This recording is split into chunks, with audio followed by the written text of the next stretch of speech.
Meus irmãos e irmãs, nós estamos aí na série Tenha Ânimo, e hoje nós estamos aí vivendo um período diferente, no nosso país. As discussões que mais tomam o nosso dia, mais tomam o nosso noticiário, é justamente a transição política que está por acontecer nos nossos dias, A partir do dia 1º de janeiro, toma-se posse um novo presidente da República, com novas propostas para o nosso país, e o nosso papel como povo cristão é adorar, ou melhor, é orar por ele e adorar a Deus, através desse governo, que possamos dizer que Cristo reina sobre o país, independente de quem ganhasse as eleições. Isso deveria ser uma constante da igreja cristã. Então essa expectativa de como vai ser, tem gente que já está fazendo propaganda aí, de caminhão da Kombi, vendendo arma e revólver, vai passando o caminhão do revólver, vai passando o caminhão do revólver, tem gente fazendo uma piada a respeito de evolução e uma progressão. Quando nós falamos em transição, nós estamos sempre pensando em transição para a frente. Estamos sempre pensando em mudanças para melhor.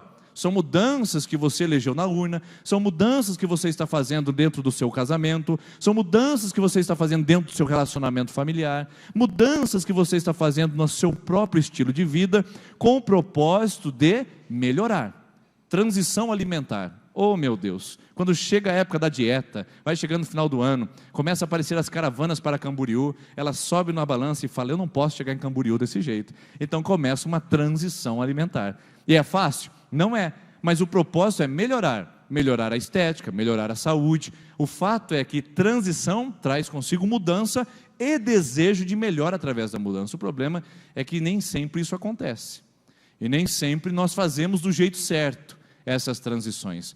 Nós vemos transições que acabam em fracasso, em falência, em crises e em discórdias.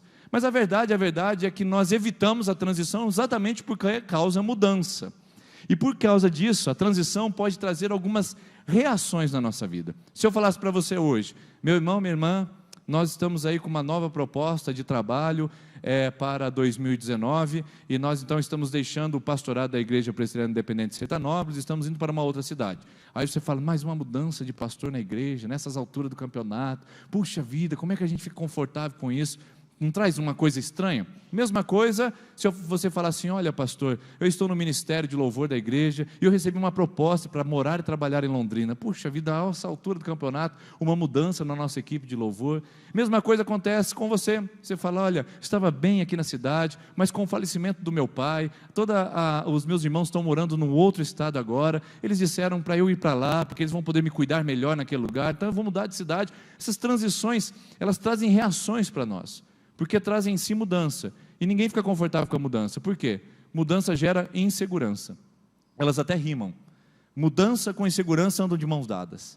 Quando nós falamos que vai existir uma transição, a primeira reação nossa é uma insegurança. O que vem por aí? Qual é o próximo passo? O que será que vai acontecer? Quando fala em transição de gerência no seu trabalho, o que você pensa? Como será esse novo gerente? Será ele mais familiar? Será ele mais compreensivo? Ou será ele mais rígido, mais enérgico? Quando fala em transição de bancos, por exemplo, lembra quando teve a junção dos bancos? Meu Deus, que transtorno, aquele cartão que não passa mais e que não sai mais, é insegurança. E agora? Será que o meu gerente vai cuidar das minhas contas? Será que o meu gerente vai me atender? E agora, como é que fica? Essa transição gera insegurança. Como é que vai ser amanhã? Como é que vai ser meu estado? Não somente insegurança, mas também traz covardia. Em alguns momentos, a insegurança na nossa vida, ela gera em nós um estado de covardia. Por quê? Porque a gente vai paralisar. Diante disso, eu prefiro a paralisia ao invés do avanço. Porque, por que eu vou arriscar agora?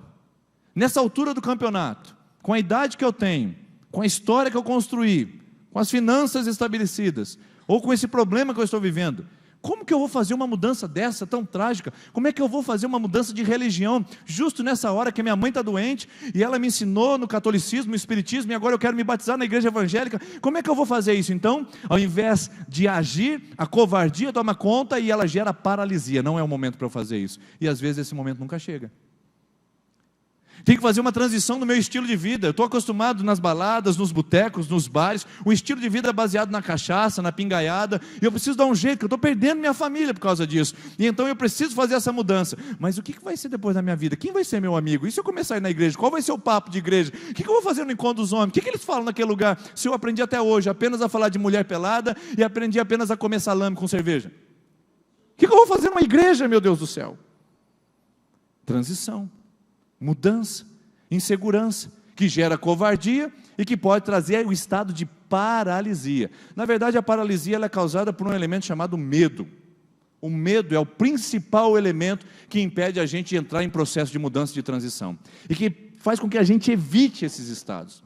Rubem Alves é um escritor e educador, ele diz assim, que o medo todos os seres humanos têm. Isso faz parte da estrutura biológica humana. O que a gente tem que decidir é se o medo vai fazer a gente voar ou se a gente vai rastejar. Que você tem medo e eu tenho medo, isso é verdade. Agora, o que a gente decide a partir do medo é que nos torna indiferentes. Para alguns, o medo faz rastejar. Para outros, o medo faz voar. O medo do desemprego faz para um não dormir à noite, ter que tomar pílulas e remédios por causa da ansiedade. E o medo do desemprego, para o outro, faz ele se sacudir, procurar profissionalização, entregar currículo e correr atrás de um outro projeto de vida. O medo faz um rastejar e o outro voar. Depende de como se reage a ele em períodos de transição. Outro elemento que faz parte da vida humana, quando se fala em transição, é o desconforto. Desconforto. Puxa vida, eu não gostei desse gerente. Agora que eu estava bem na casa dos meus pais, agora eu vou mudar de casa, e agora como é que vai ser? Quem vai cuidar dos meus filhos? Desconforto. Na verdade, o desconforto nada mais é do que a zona de conforto sendo afetada. Quando você se sente desconfortável, é porque a sua zona de conforto foi afetada. Se você em algum momento na igreja ouve uma palavra do pastor aqui que afronta e confronta seus valores pessoais e que você fala, puxa vida, até hoje eu fui assim, é melhor eu sair da igreja do que continuar nela, porque eu não vou alinhar nesse propósito. Então gerou-se um desconforto. Quem foi afetado? A sua zona de conforto. Aquele ambiente que você criou de segurança, onde tudo é sistemático, tudo é calculado, tudo é lógico, tudo é previsível, e onde você está no controle. E aí chega o momento e fala, agora é hora de mudar, meu irmão, agora é hora de dar um passo para fora, minha irmã, agora é uma hora de se levantar a poeira, né? Sacudir a poeira, levantar da volta por cima, e vamos lá. Aí a pessoa fala, não, é melhor continuar desse jeito, é melhor continuar na minha vidinha, é melhor continuar do jeito que eu faço, porque vai que não dá certo. E se essas palavras são constantes em momentos de transição? Vai que, e se não, são palavras presentes. E o último é a ansiedade. Se gera medo, se gera insegurança, covardia, paralisia, desconforto, também gera ansiedade. E agora? Ai, meu coração está... Pastor, eu estou com o coração acelerado, sabe? Porque o meu filho falou que tem que conversar comigo hoje à noite, faz tempo que ele está falando que ele quer ir embora do país. Ai, pastor, eu tenho que conversar com... Minha filha quer conversar comigo hoje à noite, eu estou sentindo ela meio estranha já faz um tempo, eu estou achando que ela está grávida, aquele medo, aquela insegurança, vai vir mudança por aí, vai vir transição por aí. E então, vem aquele momento de ansiedade. Ansiedade. Agora, isso faz parte da vida humana. Se você se enquadra em um desses elementos que eu acabei de citar aqui, você não é um extraterrestre. E você não é um homem ou uma mulher destituída da graça divina. Se você sente alguma coisa dessas aí em momentos de luta e de dificuldade, eu quero te dar parabéns, porque você é ser humano como todos nós. Todos nós sentimos em algum momento esse tipo de experiência. A questão é, o que fazemos quando sentimos isso? Aonde nos apegamos quando experimentamos isso? Não estou dizendo que você não deve sentir, porque tem momentos que eu, como pastor, me acovardo. Mas a covardia que toma posse do meu coração é imediatamente confrontada por um desejo de superá-la. Em alguns momentos a ansiedade toma conta do meu coração. Rola um pouquinho para cá na cama, rola um pouquinho para lá. Opa, isso não pode fazer parte de mim. Ajoelho, coloco diante do altar do Senhor e falo, Senhor, isso não faz parte de mim. O futuro ao Senhor pertence. O Senhor está no controle da minha vida. O Senhor está no controle da minha história. É o Senhor quem conduz meu amanhã. Eu sinto. Como pastor eu sinto. Como membro você sente. Como visitante essa noite você está bem confortável aqui, porque todos nós estamos em algum momento sendo atingidos por experiências como essa. A questão é, o que eu faço quando isso me afeta? Porque eu não posso paralisar quando isso me afeta. E então eu quero dar uma ótima notícia para você. Uma principal notícia essa noite. Uma boa notícia. É a seguinte: se você hoje está vivenciando um momento de transição, os filhos saíram de casa, você olhou para o velho, a velha olhou para você, E você disse: meu Deus do céu, o que nós vamos fazer da nossa vida com 2 velhos dentro de casa sozinho? Se você está nessa condição, se há pouco tempo chegou a carta de demissão e você acabou de fazer a baixa na sua carteira de trabalho de 18 anos, 20 anos numa mesma empresa, está no momento de transição da sua vida profissional. Se você acabou de mudar de casa, viveu e cresceu num bairro específico, viveu e cresceu numa região específica, e agora está morando na cidade, ou está morando num bairro que você até talvez não esteja muito confortável, então fica tranquilo que eu tenho uma boa notícia para você. A boa notícia, se você está preocupado, ansioso, inquieto, inseguro, com medo, com algum momento de covardia, eu tenho a notícia de que você não está sozinho nisso. Tem um monte de gente essa noite com você. Tem um pastor que está com você aqui, e nós somos todos iguais, farinha do mesmo saco, quando diz respeito à nossa experiência de mudanças e transições. E mais do que isso, além de você ter pessoas perto de você, que também são sensíveis, e também são reagentes às transições, a gente tem a história de Josué. É aqui que eu quero focar com você essa noite, porque não é o que eu sinto, é o que eu faço com o que eu sinto. Experiência não é o que o mundo me fez, mas o que eu fiz com o que o mundo me fez. Isso é experiência.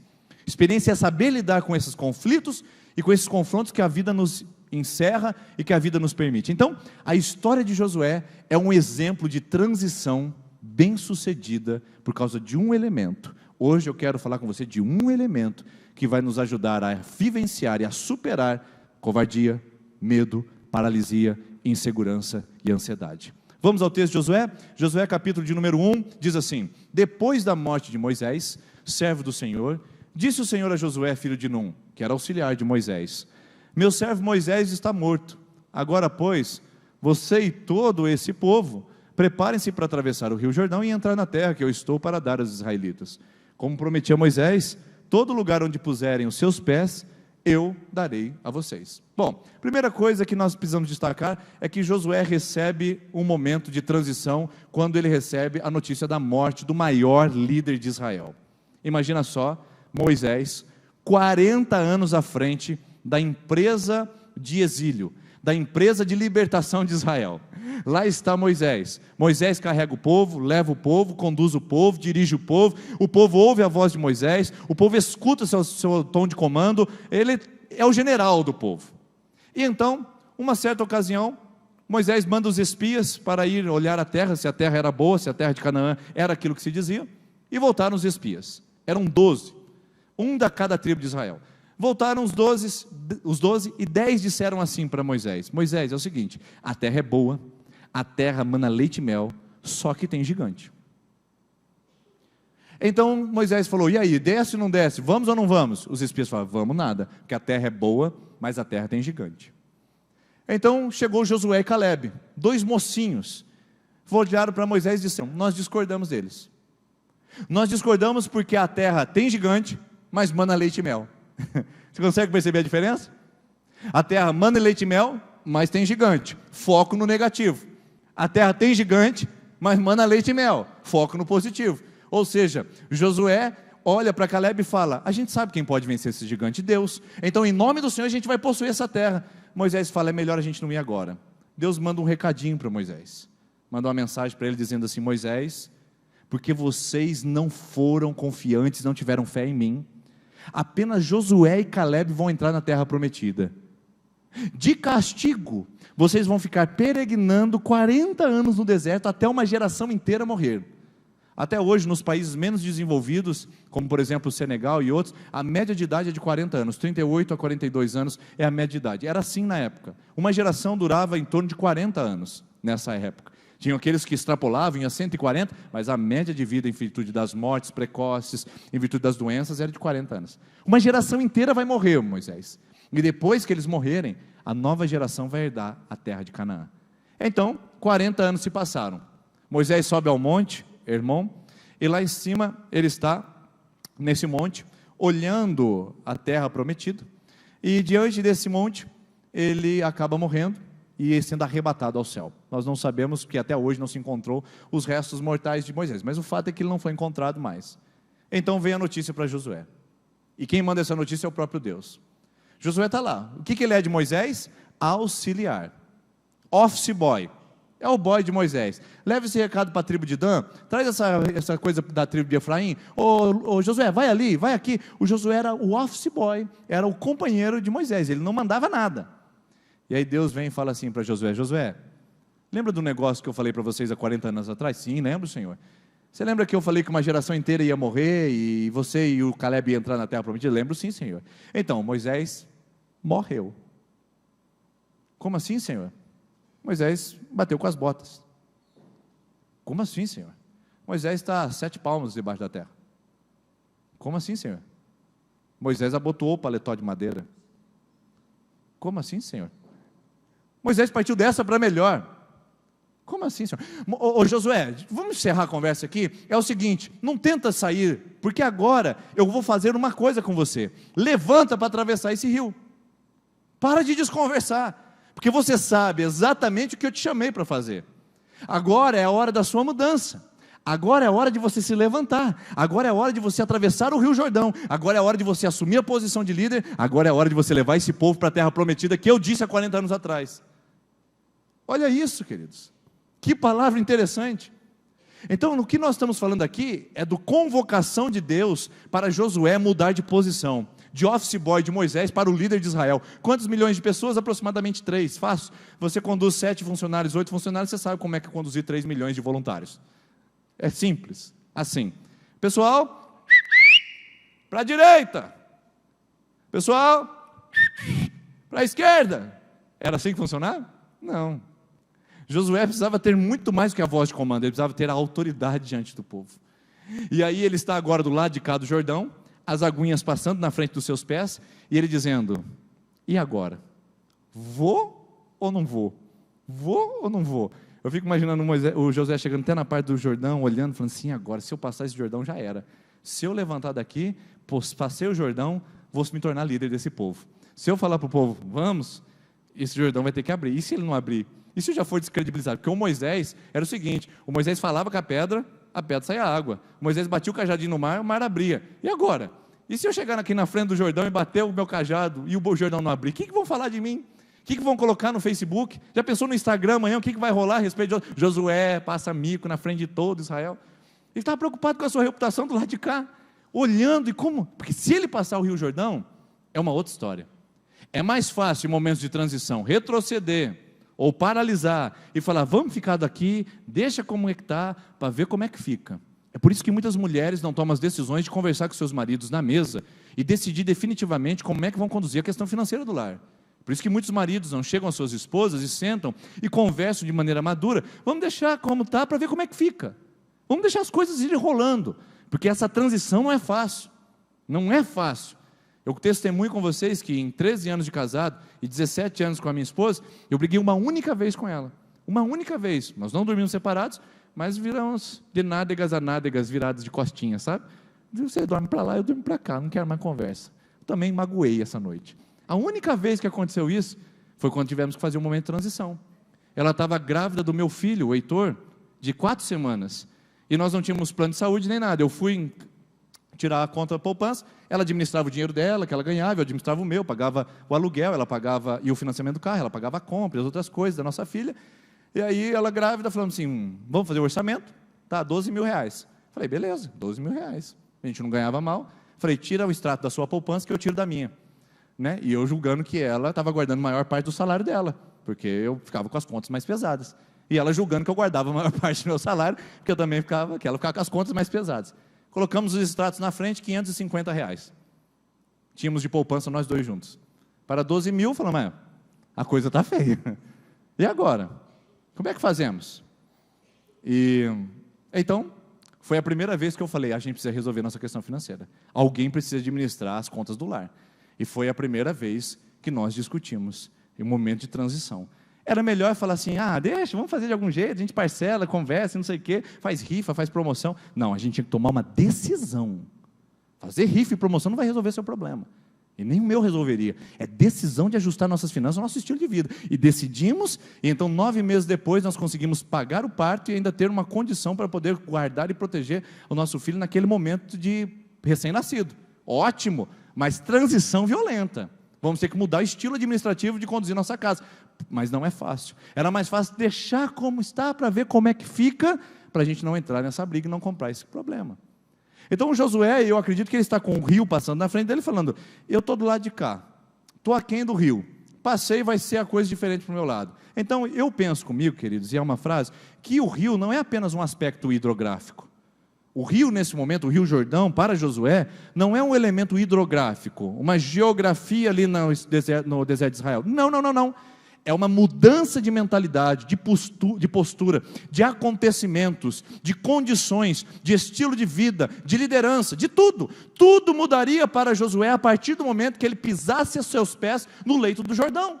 Tudo seria diferente. Vou ou não vou? Fico ou não fico? E como é que você acha que um homem nessa condição, diante de uma grande responsabilidade, diante de uma grande mudança que vai afetar a sua história, e a história de toda a humanidade, porque até hoje a humanidade conta a sua história, como é que você acha que um homem reage? Qual seria a reação de Josué diante de momentos de transição como esse? Qual seria? O que você imagina? Bom, a gente tem que continuar lendo o contexto, mas eu já posso adiantar qual foi a reação de Josué.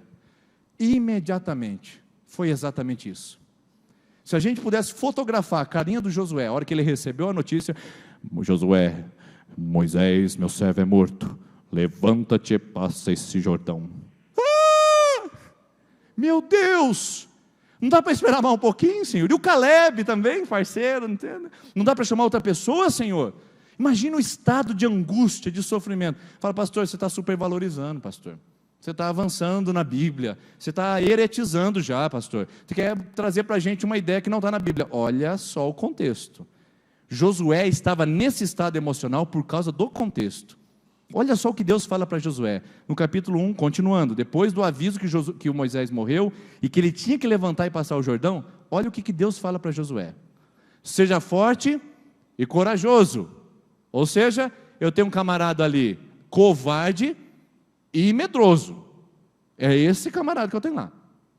Você vai conduzir, Josué, esse povo para herdar a terra que prometi sob o juramento aos seus antepassados. Somente seja forte e muito corajoso. Para de mimimi, para de conversinha fiada, Josué. Seja forte, rapaz, seja homem, para que vai dar certo, Josué. Eu estou com você. Mas, Senhor, vai dar, Josué. Seja forte e corajoso. Deus vai insistindo com esse homem. Seja forte e muito corajoso. Não é só corajoso, não. Tenha cuidado de obedecer toda a lei que o meu servo Moisés lhe ordenou. Não se desvie dela nem para a direita, nem para a esquerda, para que você seja bem sucedido por onde quer que andar. Para por aí? Não para por aí. Por isso que eu estou falando que o Josué estava aterrorizado, ele estava arrancando os cabelos dele, ele estava nervosíssimo. Por quê? Olha o que diz o versículo 9. Não fui eu que te ordenei? Seja forte e corajoso. Agora Deus insere um novo mais. Não se apavore, meu filho. Não se apavore, nem se desanime, pois o Senhor seu Deus estará com você por onde quer que você andar. Por que eu posso colocar aquela imagem e posso lhe garantir de que, de alguma forma, Josué estava em aflição quando recebeu a incumbência de passar o Jordão? Porque simplesmente Deus fala em 3 vezes, em 3 versículos, seja forte, corajoso, seja forte, muito corajoso, seja forte, corajoso, não se apavore. Essa palavra é para você também, porque Deus também chamou você para estados de transição. Deus quer que você tome a iniciativa e uma atitude na sua vida que possa mudar não apenas a sua história, mas possa mudar a história das gerações futuras. Posso lhe dizer de um exemplo? Um exemplo é a bebida, que costuma visitar a sua mesa e costuma fazer parte do alcoolismo da sua família. Seu avô foi assim, seu pai foi assim, e você reproduziu a mesma história. Se você hoje for forte e corajoso e fizer uma transição de acabar com a maldita cachaça na sua vida, na sua história, no legado que você recebeu, sabe o que vai acontecer com seu filhinho? Ele vai crescer dentro de um ambiente onde não há simplesmente nenhum incentivo e nenhum apelo ao alcoolismo. Então, seja forte e corajoso para essa mudança. Não é fácil, exige muito. Tem que bater no peito e falar, eu vou tomar essa atitude por causa da minha família, por causa do meu filho, por causa da história das minhas gerações futuras, por causa dos meus netos. Agora, se quiser ser covarde, aí a gente continua na mesmice. Não, continuar assim, porque isso só faz mal para mim, não faz mal para ninguém. Lê do engano. Josué estava com uma geração esperando por ele após o Jordão. E por que que você também não pode passar? Qual é o Jordão essa noite que te impede de tomar uma decisão? Qual é o Jordão que está passando aí, está impedindo você de dar o primeiro passo? Quais são os seus medos? Ah, pastor, meu medo é que eu não sei o que espero do lado de lá. E quem sabe? Quem sabe? Josué sabia o que esperava do lado de lá? Ele só sabia que tinha gigante. Josué sabia se a água ia abrir ou não quando ele pisasse no Jordão? Ele só sabia que Deus fez isso antes. Josué tinha garantia de que tudo ia dar certo. Josué conseguiu ver o seu futuro. Deus mostrou um telão para ele, mas dizendo, olha, assim que vai ser, assim que vai ser. Deus deu escrito para ele, Deus mandou o profeta para dizer, olha, é o seguinte, eu vou te dar vitória por causa disso, disso. Josué só tinha uma única garantia, e a garantia que Deus deu é, não desanime. Nessa caminhada, Josué, tenha ânimo. Não desanime, e tenha ânimo. Se levanta, meu filho. Por isso que a palavra dele é dada, a palavra de Deus a Josué é dada ele sentado, parece.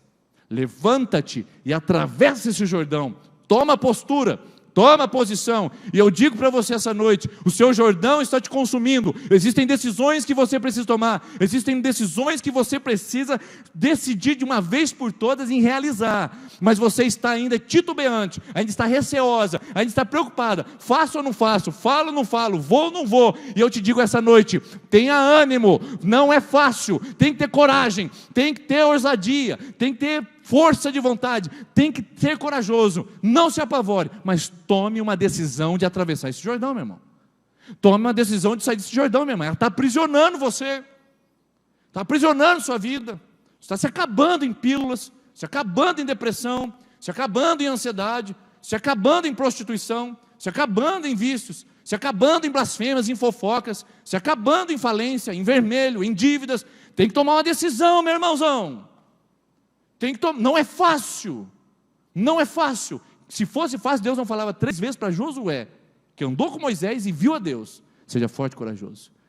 Então quantas vezes será que Deus precisa falar isso para nós hoje? Vamos começar agora, quem sabe em 2053 a gente termine, seja forte e corajoso, seja forte e corajoso, seja forte e corajoso.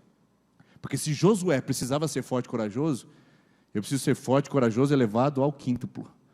Ou seja, está na hora de a gente tomar uma iniciativa de atravessar esse Jordão. Qual é o seu Jordão? O que é que está te impedindo de avançar para o lugar que Deus te prometeu? O que é que você precisa tirar da sua vida uma vez por todas? O que é que você precisa arrancar? O que você precisa desfazer? O que você precisa destruir? O que você precisa mostrar? Para de uma vez por todas você atravessar esse Jordão e falar, eu vou, Senhor. Eu vou porque eu tenho a garantia de que o Senhor disse, não tenha desânimo. Ou, em outras palavras, conforme a nossa série, tenha ânimo. Eu quero dizer para você, minha querida, amada, amiga, filha de Deus, tenha ânimo, não pare de lutar, não desista, não jogue a toalha agora, não é momento para fazer isso, o seu Jordão está aí, ele levantou onda contra você, mas não desanime, seja forte e corajosa. É hora de você tomar a sua atitude e assumir o posto como mulher de Deus, lá no seu trabalho, na sua casa, pelos seus filhos. Não é hora de resmungar, de mimimi, de blasfêmia, de fofoca. É hora de você se posicionar como mulher sábia, sensata, controlar a língua e falar, eu sou a mulher de Deus. É hora de você, homem, tomar sua posição como homem de Deus, falar, a partir de agora isso não entra na minha casa, essa maldição não toma parte da minha família, essa prática já não faz parte da minha história, eu decido mudar por mim e pelas minhas gerações futuras, eu atravesso esse Jordão. Agora a pergunta que eu faço para você é, diante do Jordão, você vai ou fica? Você tem medo ou tem coragem? Porque nós temos aqui os 2 grupos que podem fazer ou não. Até quando você vai ficar do lado de cá, comendo migalha, enquanto do lado de lá, Deus disse para você que Ele tem um banquete? Até quando, minha irmã? Do lado de cá, comendo migalha em relacionamentos, pulando de homem para homem, para descobrir que do lado de lá, há um banquete que Deus está preparando, um marido de Deus para você, para ser o pai dos seus filhos. Até quando? Você vai ficar correndo atrás de dinheiro para possuir, para ter, para construir, para fazer, comendo migalha, se matando de trabalhar, não desfrutando nem do seu salário, nem sua família vê a sua cara mais, achando que você está fazendo e abafando, tendo o socialite agora e tendo dinheiro para poder investir. Até quando você vai comer migalha, enquanto lá de lá a Bíblia fala que Deus dá aos seus amados enquanto dormem, Deus abençoa o pão das dores, Deus abençoa o pão trabalhado com suor. Até quando? Até quando? Nós vamos sofrer do lado de cá do Jordão, com medo de avançar para um lugar que a gente não sabe onde é. O desconhecido. O desconhecido. E não é fácil desconhecido, né? Não é fácil. Eu sei que você está muito inseguro e muito seguro. O que vai ser da minha vida, pastor, se eu fizer isso? O que vai ser da minha história? E da minha reputação na cidade? E da minha mãe e do meu pai, que são, tão religiosos, da autodenominação? O que vai ser da minha vida, pastor? Eu não posso te dizer o que vai ser da sua vida. Eu só posso te dar a garantia que Deus deu. Tenha ânimo. Agora eu faço uma pergunta para você. Essa palavra, tenha ânimo, é um desafio ou é uma promessa? Tenha ânimo, é um desafio ou é uma promessa? Os dois. É um desafio porque, em primeiro lugar, Deus fala para ele: levanta, tenha coragem. É hora de você tomar sua posição como líder. E é uma promessa, porque Deus fala para ele: tenha ânimo. Mas eu tenho uma segunda pergunta para fazer para você. Tenha ânimo, é suficiente? Vamos lá, eu já falei isso aqui uma terça-feira passada, talvez você não estava aqui. Vou lá, você perdeu um ente querido, você faliu a sua empresa, você acabou de se separar da esposa, você pegou o seu marido em plena traição, aí vem uma pessoa, abraça você e fala: tenha ânimo. É suficiente? Não é, queridos. Não foi para mim em várias etapas da minha vida, e não é para você, eu tenho certeza. Então eu não posso terminar essa mensagem aqui e falar para você: meu irmão, minha irmã, você está passando por um vale, você está passando pela dificuldade, mas tenha ânimo. Eu não posso terminar aqui, porque isso não é suficiente para você. Fica bonita a impostação de voz, fica bonito, tenha ânimo, mas não tem efeito. O efeito é o que é a promessa, porque tenha ânimo para Josué não é uma mensagem motivacional.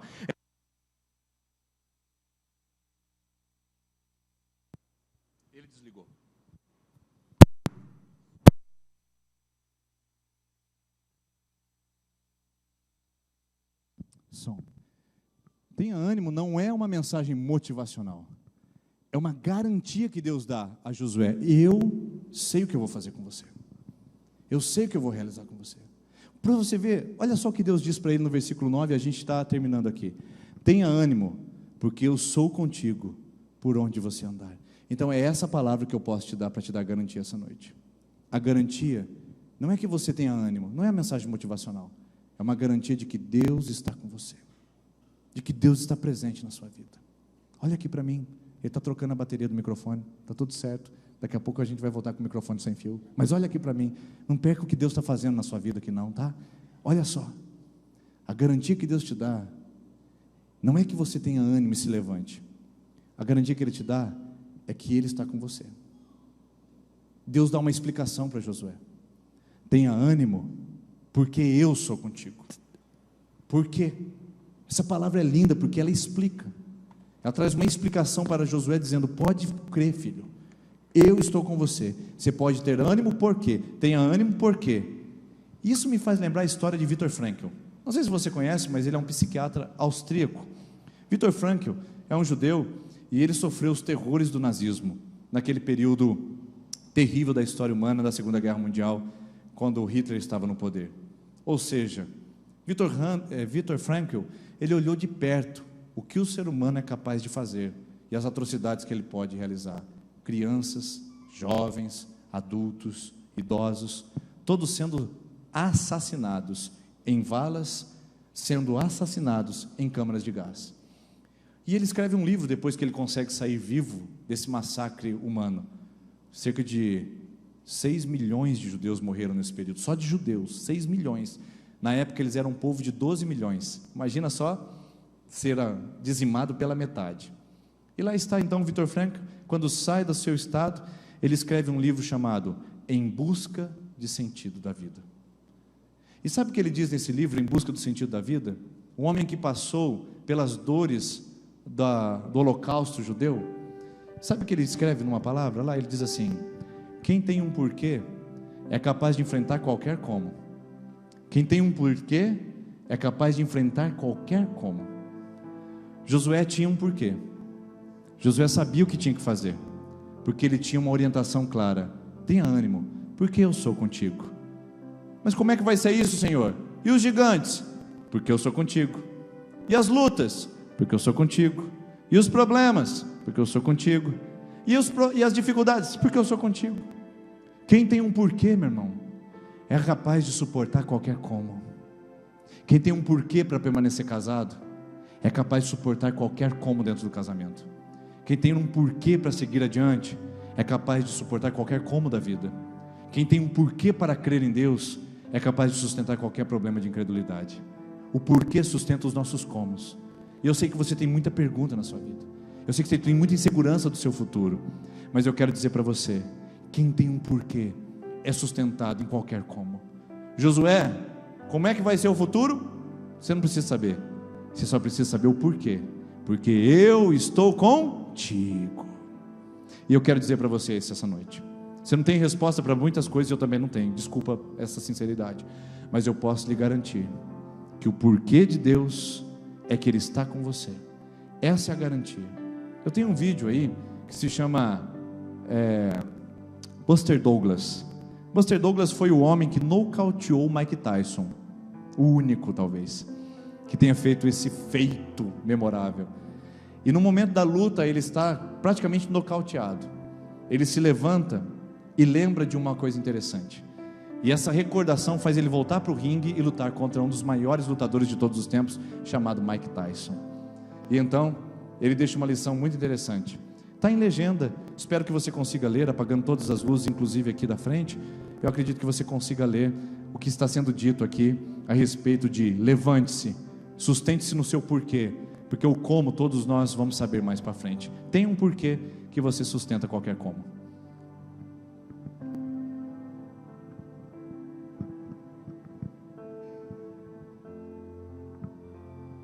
You can write everything down if you want to. Be brave enough to write every one of your goals down. But I'm going to tell you something. Life's going to hit you in your mouth, and you got to do me a huge favor. Your why has to be greater than that knockdown. And I love it. Buster Douglas got knocked out. Nobody ever got knocked out by Mike Tyson and ever got back up. It was almost a 10 count. He was stumbling. They were 4, 3, 2, 1. Ding, ding, ding. Saved by the bell. He goes to his corner. The whole world is like, yep, that's it.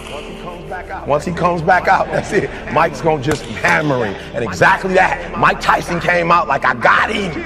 I got this kid up against the rope. Listen to me, many of you right now, life's got you up against the rope. You can't give up. You can't give in. Listen to me, if it was easy, everybody would do it. And if life's got you backed up, I need you to do what Buster Douglas did. Buster Douglas started fighting back. The world was shocked. Goliath has been knocked down. What happened? And they went to Buster Douglas and they asked Buster Douglas simply like, what happened? And Buster Douglas said, listen to me, it's real simple. Before my mother died, she told the whole world that I was going to beat Mike Tyson. And 2 days before the fight, my mother died. Buster Douglas had a decision to make. When his mother died, he could die with his mother, or he made a decision, I can wake up and I can live for mom. And he knocked Mike Tyson out simply because his why was greater than that punch. His why was greater than defeat. His why was greater than his trial and his tribulation. And I'm telling you, if you don't know what your why is and your why isn't strong, you're going to get knocked out every single day. Se você não tiver o seu porquê, you can write everything down if you want to. Be brave enough to write every one of your goals down. But I'm going to tell you something. Você vai continuar do lado de cá do Jordão.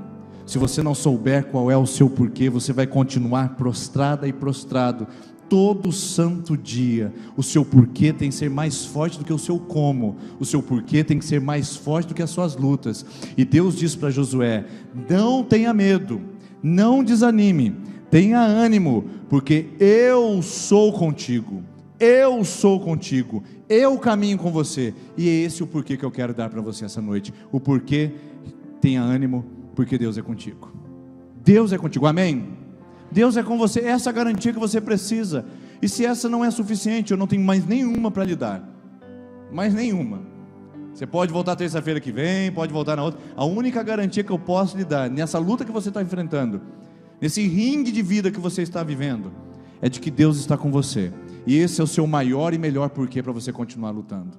Porque quando você sabe que Deus é contigo, você não se importa com as outras coisas. Não importa muito para onde você está indo, desde que você saiba com quem você está indo. Não importa para onde você está indo, desde que você saiba com quem você está indo. E você sabe com quem você está indo? Quero chamar a equipe de louvor aqui à frente, por favor. Quero pedir que você se coloque em pé. Eu quero perguntar se você sabe onde você está indo. Talvez você não saiba. Essa é uma característica de tempos de transição. Não saber aonde estamos indo, a insegurança e o medo. Mas eu quero dizer para você essa noite: você sabe com quem você está indo? Você sabe com quem você está indo? Estou indo com o marido, estou indo com o novo chefe, estou indo na nova loja, estou indo na nova cidade. Não. Com quem você está indo? Tem uma história muito interessante de um jovenzinho que estava voando num avião junto com a grande tripulação, e ele estava sozinho no banco, afivelado aos cintos. E de repente uma grande turbulência pega o avião e começa a chacoalhar para todos os lados, máscaras de oxigênio começam a cair, e as pessoas começam a gritar, um clima de pânico começa a tomar aquele lugar, e aquele jovenzinho calmo, sereno e tranquilo, sentado na sua poltrona, apenas respirando com a máscara de oxigênio, tranquilamente, sem esboçar nenhuma reação de pânico, nada.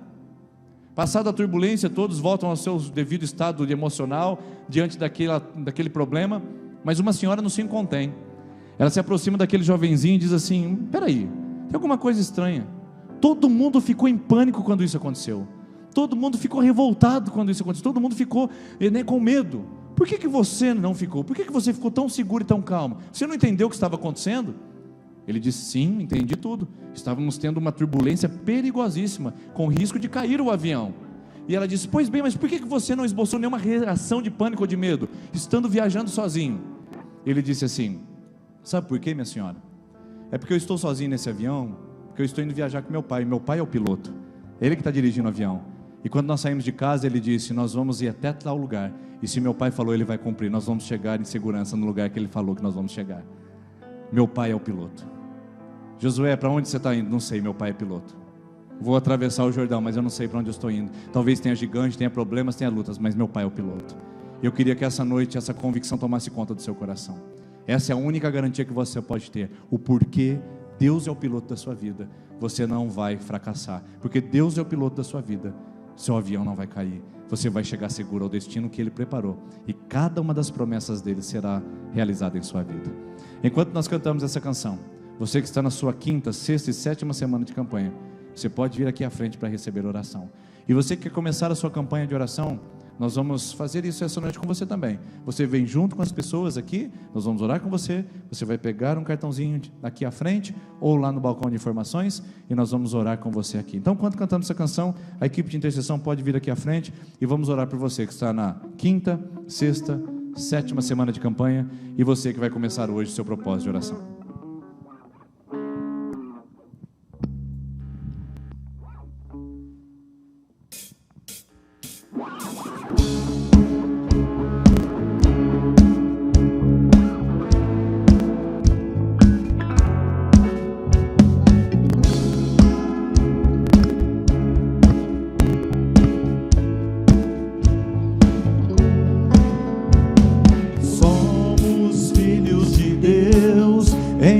Só voz, cantamos a esperança. Muralhas tentam nos separar, mas nada pode parar o poder do nosso Deus. Tu vais à nossa frente e todas as muralhas vão vir a pó, elas cairão. Cantamos bom, que os céus se encham com nosso louvor. Cantamos bom, tu és bom, que todos saibam que tu és Senhor, oh Deus.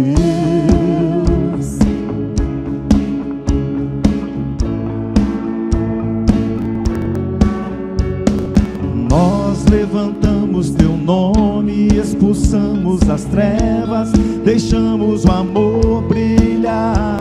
Tu vais à nossa frente e toda muralha vai se dissipar, elas ruirão. Cantamos bom, tu és bom, que os céus se encham com nosso louvor.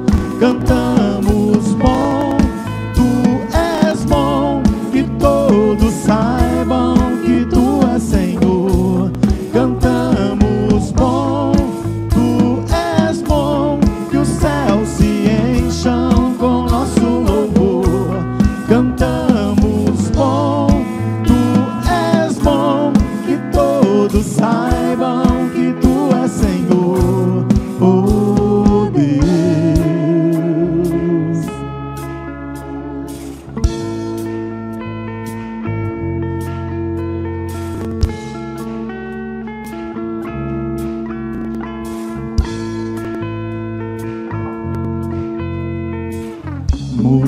vão cair, muralhas vão cair.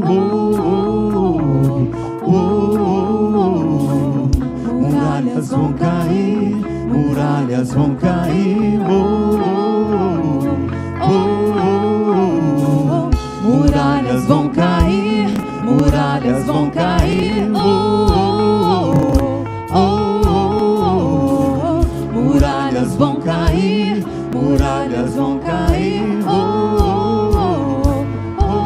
Cantamos bom, tu és bom, que os céus se encham com nosso louvor. Cantamos bom, tu és bom, que todos saibam que tu és Senhor. Cantamos bom, tu és bom, que os céus se encham com nosso louvor. Cantamos bom, tu és bom, que todos saibam que tu és Senhor. Oh Deus. Esse é o Josué, que andou em volta de Jericó, carregando um povo com ousadia. Esse não é mais o Josué do lado de cá do Jordão. Esse é o Josué do lado de lá nas muralhas de Jericó. E lá Deus não precisa falar para ele: seja corajoso, seja forte, porque ele já tomou o passo de sair e atravessar o Jordão. A sua confiança o tornou forte e transformou ele em homem corajoso. E eu quero hoje, em nome de Jesus, aproveitar essa canção para poder dizer que a sua Jericó está à frente. Você hoje atravessou o Jordão e em nome de Jesus você já tem a autoridade do Espírito Santo para declarar que as muralhas cairão. Vamos dizer isso juntos? Que as muralhas vão cair? Muralhas vão cair, muralhas vão cair. Senhor, nós somos teu povo e na autoridade de Jesus, Muralhas vão cair, agora não mais covardes, muralhas vão cair. não medrosos, não temerosos, não inseguras, não ansiosas. Declaramos essa noite que toda muralha cai por terra, todo obstáculo caia por terra. E vamos na ousadia e na coragem, na decisão, ó Deus, de andar de acordo com a tua palavra e de seguir, ó Deus, segundo os seus passos. Vamos dizer isso: muralhas, muralhas vão cair, muralhas vão cair.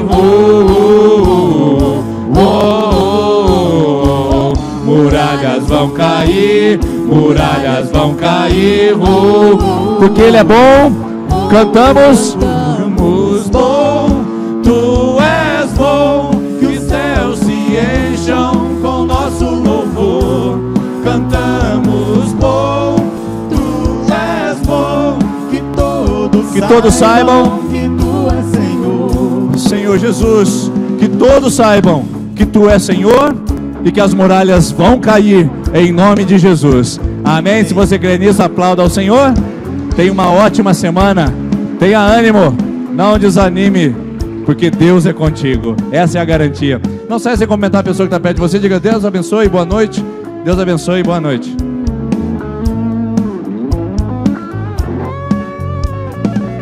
Muralhas vão cair, muralhas vão cair. Muralhas vão cair, muralhas vão cair. Muralhas vão cair, muralhas vão cair.